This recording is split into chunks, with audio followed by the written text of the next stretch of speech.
Ұлы Отан соғысы қызып тұрған 1942 жылдың 29 сәуір күні КСРО Қара металлургия халық комиссариатының Қазақ КСРінде металлургиялық зауыт салу туралы бұйрығы шықты. Қысқа мерзімде құрылысшылардың ерен еңбектері мен азаматтықтарының арқасында Қазақстан қара металлургиясының алғашқы нысаны салынды. 1944 жылдың 31 желтоқсанында Қазақ металлургиялық зауыты алғашқы болат берді.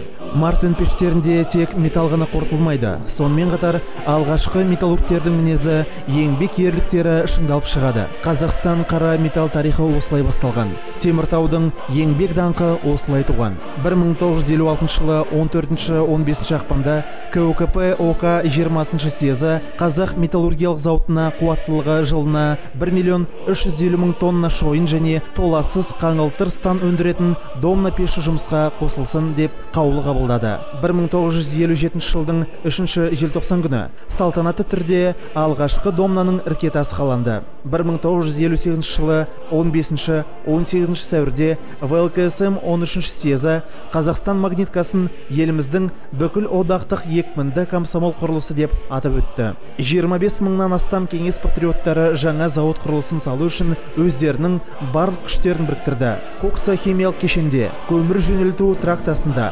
зауыттың жылу орталығында, қаланың көркі болған 70 метрлік зәулім мұнарада. Алғашқы Қазақстан домнасы. Міне, ол сар сағымдалада төбесін көкке тіреп асқақ тұр.